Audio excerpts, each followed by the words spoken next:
Halo guys, welcome back to Bogel TV Bro. Nah, di sini saya ingin membagikan edukasi seputar 4 rumusan penting dalam lu memilih jurusan kuliah, ya kan?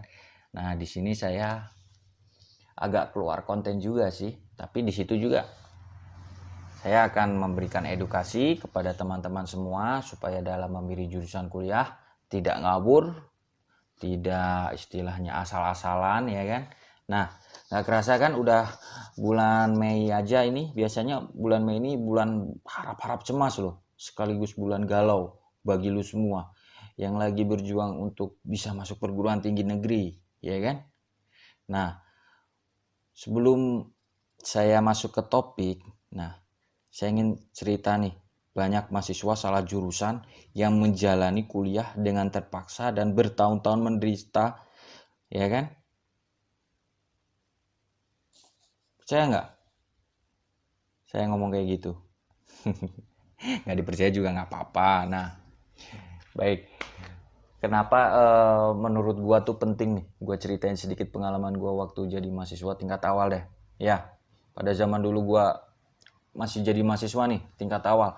Ada salah satu fenomena sosial menurut gua yang muncul di lingkungan kampus, yaitu terbentuknya satu geng mahasiswa yang suka uring-uringan. Tiap hari tuh hobinya, ya kan, cuma ngumpul bareng, ya kan. Yang kerjanya tidak lain adalah mengeluh. Kalau udah ngumpul itu mengeluh sepanjang hari tentang kuliah yang ngebosenin, dosennya galak, ya kan. Lalu tugasnya banyak banget, lalu kuisnya dadakan, ujiannya bentar lagi dan sebagainya. Aduh, lucunya, ya kan, ternyata geng semacam ini nih kerap muncul di hampir setiap jurusan. Kalau gue boleh namain, mungkin yang paling gampang nih geng kayak gini tuh disebutnya geng mahasiswa galau karena salah jurusan. Coba deh, lo yang udah duduk di bangku kuliah, kemungkinan besar lu bakal nemuin fenomena yang kayak gitu. Nah, sebetulnya itulah kenapa gue bilang dari awal kalau urusan milih jurusan itu emang nggak boleh disepelein, ya kan? Nah, sayang banget kan, udah duit kuliah mahal, cuma dipakai buat mengeluh doang, kuliah nggak serius, sampai akhirnya DO, ya kan? Udah buang duit banyak, buang-buang waktu, dan buang-buang kesempatan juga. So, di video kali ini tujuan gua tuh cuma satu, ingin menjelaskan kepada teman-teman semua untuk mencegah supaya kalian jangan sampai tergabung sama geng seperti ini gitu loh. Ketika lu kuliah nanti ya. Secara singkat nih, tulisan gua kali ini akan dibagi menjadi 4 kerangka rumusan, ya kan? Pertama, analisa sisi positif negatif jurusan yang kamu incar. Nah, ini penting banget nih. Kamu analisa dulu sisi positif negatif jurusan yang kamu incar, ya kan? Jangan asal masuk-masuk aja ngikut-ngikut orang lain, ngikut-ngikut temen, wah, mending gak usah kuliah deh kalau kayak gitu.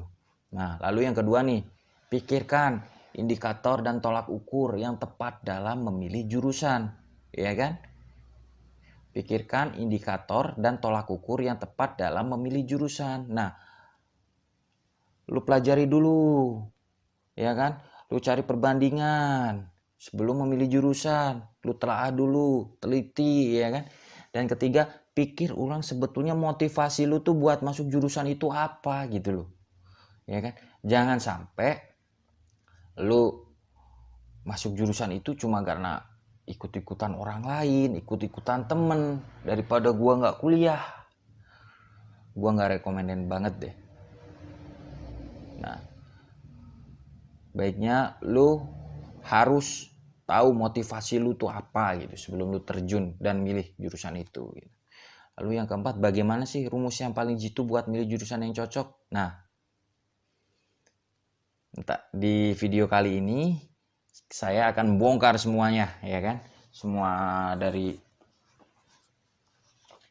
4 analisa yang tadi. Nah, di sini saya akan membuat garis besarnya aja, ya kan? Pertama, pastikan lo tahu apa yang akan lo hadapi dan tahu betul dan konsekuensinya. Beberapa minggu lalu waktu gua ngobrol sama anak yang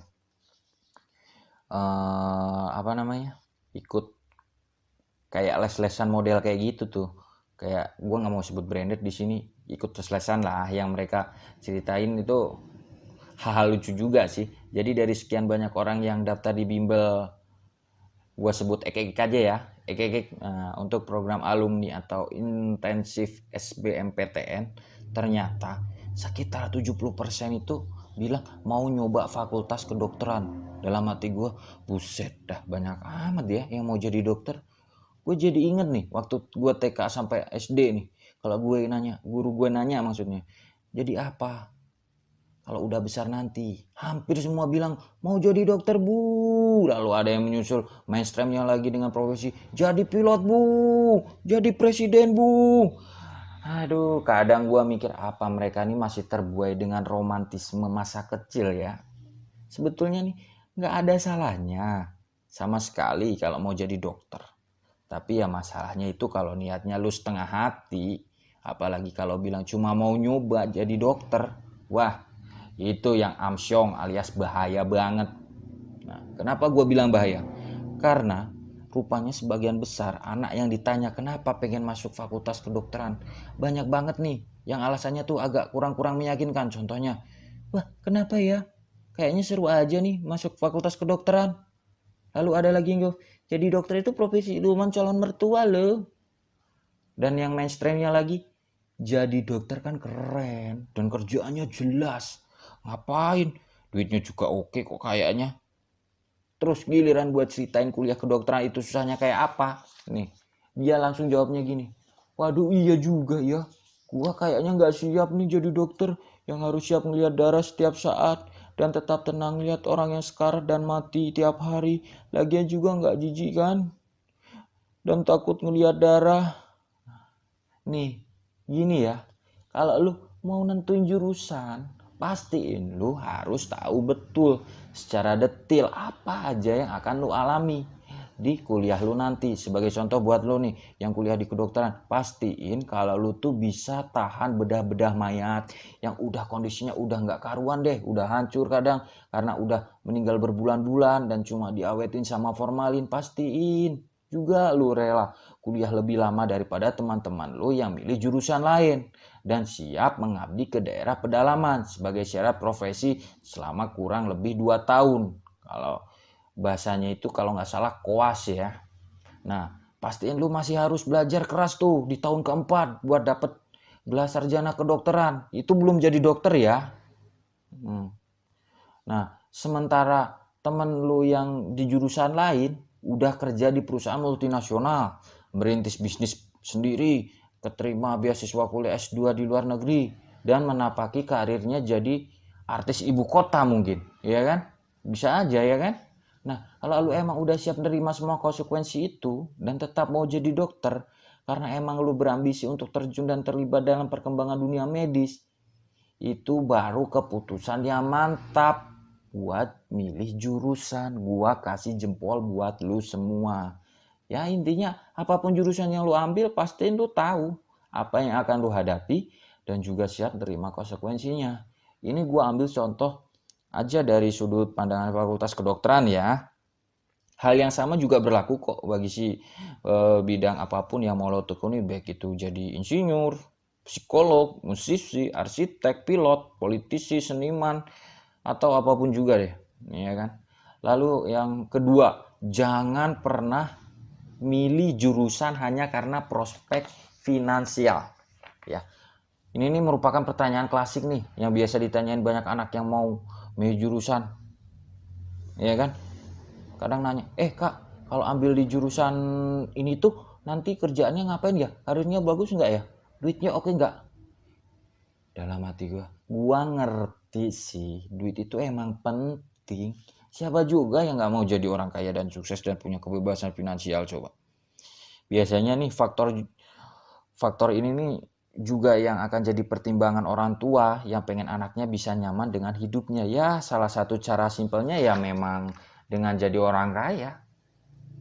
Jadi nggak jarang loh ada orang tua yang mengambil peran cukup besar dalam keputusan memilih jurusan anaknya.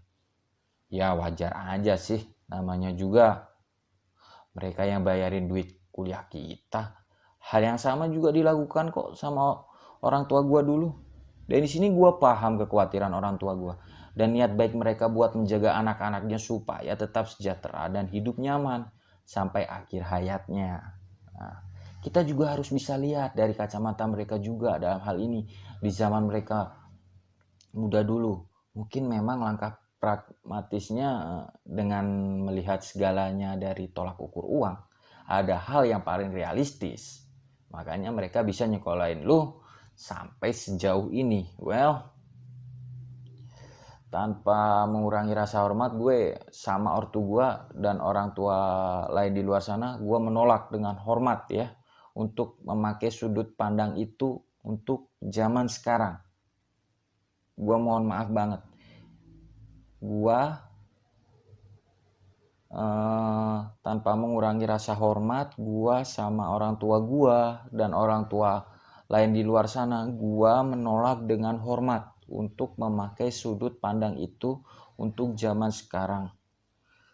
Karena menurut gue yang namanya esensi pendidikan itu bukan lagi yang mempersiapkan diri lu di dunia kerja supaya lu bisa cari duit yang banyak dan jadi orang kaya. Ya kan? Mungkin pandangan ini memang masih relevan kok di zaman orang tua kita dulu, yang mana belum banyak ada kesempatan. Tapi sekarang lu udah sampai di zaman dimana lu bisa jadi apa yang lu mau asal lu cukup niat buat memperjuangkan hal itu. Jadi intinya ya, pendidikan itu buat apa dong kalau bukan buat persiapan kerja dan cari duit. Ya kan? Pasti orang-orang banyak gunanya gitu. Pendidikan itu semua mengembangkan semua potensi dan kapasitas intelektual lu untuk bisa berkembang sesuai dengan apa yang benar-benar lu inginkan. Pendidikan yang membuat lu melihat masalah di sekeliling lu dengan cara yang lebih tepat dan membuat lu bisa menyelesaikan hal itu dengan cara yang paling efisien, ya kan? Dan kalau lu emang benar-benar menikmati proses belajar itu dan menjadi expert dalam bidang lu, percaya deh, kalau urusan duit itu nggak akan kemana. Kalau bidang yang emang lu nikmatin itu sekarang dinilai kurang prospek dari segi finansial, well, sebetulnya balik lagi sampai sejauh mana lu menghargai hasrat dan ambisi lu itu dibandingkan peluang finansial, menurut gua ya. Tapi kalau boleh gua kasih saran nih, akan jauh lebih mudah lo untuk mencari celah untuk selalu bisa dapat peluang. Kalau lu menikmati bidang yang lu tekunin daripada lu kuliah di jurusan yang bergengsi tapi ujung-ujungnya jadi masuk geng mahasiswa yang salah jurusannya cuma bisa mengeluh dan kuliah dengan setengah hati, ya kan? Sekarang coba deh lu nonton salah satu TED Talk di bawah ini tentang juara dunia yoyo. Nah di situ lu ya beneran yoyo ya, mainin roda-roda pakai tali kayak gitu. Coba lu tonton di situ. Menurut gua nih inspiring banget nih. Ya kan? Nah, lalu yang ketiga nih, jangan memilih jurusan hanya berdasarkan pelajaran yang lu kuasai atau lu sukai. Nah, contoh nih, gua suka sama biologi nih, berarti gua cocok nih jadi dokter kali ya. Lalu ada lagi yang ngomong, gue suka nih pelajaran gambar, berarti gue cocok ya jadi arsitek dong ya. Banyak banget siswa yang mikir kalau pilih jurusan itu ya lihat aja pelajarannya apa yang paling lu sukai sama yang nilai yang paling bagus, ya kan? Emang di satu sisi benar, nilai pelajaran yang bagus atau lu sukai bisa jadi salah satu indikator buat nentuin jurusan. Tapi jelas pelajaran di sekolah bukanlah tolak ukur yang paling tepat untuk buat nentuin jurusan. Lalu muncul pertanyaan, lah emang kenapa? Gua pikir milih jurusan yang benar itu ya tercermin dari nilai pelajaran atau pelajaran yang kita sukai selama di sekolah. Ada dua alasan ya. Yang pertama, karena bidang yang bertentangan di hadapan lu itu jauh lebih luas daripada cuma 13 mata pelajaran yang ada di sekolah lu semua. Jadi jangan cuma lihat dari sudut pandang 13 mata pelajaran yang selama ini lu pelajarin selama 12 tahun doang gitu loh. Kedua, lu bakal kebingungan sendiri loh kalau lu pakai standar ukuran pelajaran sekolah buat ngelihat bidang yang lu sukai. Gue sering banget nih dapat pertanyaan kayak gini. Kak, aku suka banget nih sama biologi tapi nilai fisika aku juga bagus. Ya kan? aku harus pilih jurusan apa ya. Terus sebetulnya aku tertarik norong orang gila, jadi pengen masuk psikologi deh, ya kan? Tapi mama ngelarang aku jadi psikolog karena katanya aku suka nggak bisa tegas nentuin keputusan. Mama jahat deh. Terus kata papa sih aku cocoknya jadi tentara. Menurut kakak gimana? Nah, lo ya kan? Lo aja bingung sama diri lu sendiri. Gimana gua bisa ngasih saran nentuin apa yang cocok buat lu, ya kan? Oke, intinya di sini poinnya gua adalah mata pelajaran yang di situ atau mata pelajaran di sekolah yang memang bisa jadi salah satu faktor pertimbangan buat lu nentuin jurusan, tapi jangan jadiin satu-satunya hal yang lu lihat dalam diri lu gitu loh. Paham maksud gua di sini? Lalu ke poin keempat, terus apa dong rumusan cara memilih jurusan yang benar? Nah, sebenarnya apa yang mau gua pada bahas maksudnya itu di poin ini nih. Contoh gue kasih deh, contoh listnya. Contohnya kayak ini nih. Bang, saya suka pelajaran A, tapi saya jago di pelajaran B. Saya juga minat di pelajaran C. Sebaiknya saya ngambil jurusan apa ya? Lalu ada pertanyaan lagi. Bang, gue sebetulnya tuh minat di jurusan A, tapi orang tua gue nggak setuju. Mereka menyarankan gue di jurusan B. Gimana dong kak solusinya kak? Lalu ada pertanyaan ketiga lagi. Bang, saya minat banget di jurusan A, tapi nilai saya dari dulu jelek banget gitu. Saya juga nggak ngerti-ngerti di pelajaran A di kelas. Gimana ya solusinya? Nih, untuk pertanyaannya, gue sebaiknya ambil jurusan apa? Itu gue jamin nggak akan pernah ada kita jawab kenapa. Karena lu nggak bisa ngelempar tanggung jawab dari keputusan sebesar itu pada orang lain. Seolah-olah, ya tolongin gue dong buat putusin arah hidup gue mau kemana. Untuk soal itu, lu harus bisa membuat keputusan buat diri lu sendiri lah. Karena pada akhirnya yang akan jalanin dan terima konsekuensi seumur hidup adalah diri lu sendiri, bukannya gua. Nah, bukan orang tua lu, bukan teman-teman lu, bukan pacar lu, tapi diri lu sendiri. Nah, terus gimana dong caranya supaya lu bisa ambil keputusannya tepat nih? Gua kasih satu tips jitu intinya. Cara milih jurusan yang bener resepnya tuh. Nah, pertama, pilih bidang yang membuat lu tertantang. Pilih bidang yang bikin lu penasaran sampai lu rela buat ngulik itu siang malam tanpa kenal waktu biar nggak dibayar sekalipun, ya kan? Pilih bidang yang tanpa disuruh pun lu curi-curi waktu buat belajar sendiri atau tanpa sadar suka cari-cari info di internet atau lewat Google. Pilih jurusan yang memicu sense of wonder dalam diri lu gitu loh. Pilih jurusan yang benar-benar akan jadi muara ilmu pengetahuan yang ingin lu tekunin gitu loh sampai akhir hayat lu. Itulah yang menurut gua rumus yang paling tepat buat milih jurusan yang benar. Kalau lu nemu bidang yang menurut gua lu seperti itu, cari jurusan yang relevan terhadap bidang itu. Entah itu bisa jadi kedokteran, fotografi, desain hukum, filsafat, ekonomi, sastra, musik, ataupun juga ya kalau udah nemuin bidang yang bikin diri lu merinding karena tertantang, nggak akan ada lagi tuh pertanyaan semacam itu menurut gua, ya kan? Karena kalau jurusan ini misalkan jurusan X lah gua namain, kalau jurusan X ini kerjaannya nanti ngapain, prospek gajinya gede enggak, jurusan ini belajar ngapain aja sih ya, nantinya kalau lu masih berputar dengan pertanyaan semacam itu, lu layak khawatir buat jadi masuk geng mahasiswa salah jurusan menurut gua gitu. So, langkah pertama jangan cari tahu jurusan A belajar apaan, jurusan B belajar apaan. Terus lu baru mikir kira-kira cocok enggak sama lu. Terbalik cuy, justru lu yang harus baik nanya ke diri lu sendiri, bidang pekerjaan apa yang membuat kapasitas intelektual lu tertantang, ya kan? Hal apa yang bisa bikin lu nggak tidur karena penasaran, ya kan? Kalau udah tahu bidangnya, lu itu baru deh lu cari tahu jurusan apa yang relevan dengan bidang yang membuat lu merinding karena tertantang itu, nah, ya kan? Jadi lu dapet nih, oh iya gua di sini maksudnya. Nah, jadi kan tertantang gitu loh. Nah, baiklah. Oke guys, mungkin segitu aja tips dari gua dan sharing-sharing dari gua. Moga-moga bermanfaat buat lu semua. Ya, intinya gue di sini cuma ingin memberikan edukasi supaya lu semua nggak salah pilih jurusan ketika kuliah nanti, dan nggak nyalahin siapa, ya kan? Karena hidup lu, ya kan? Lu yang nentuin, lu yang ngadepin gitu. Ya. Oke, sekian dari saya. Semoga video ini bermanfaat. Jangan lupa klik share, subscribe, like, dan komen pada video ini. Oke guys, bye-bye.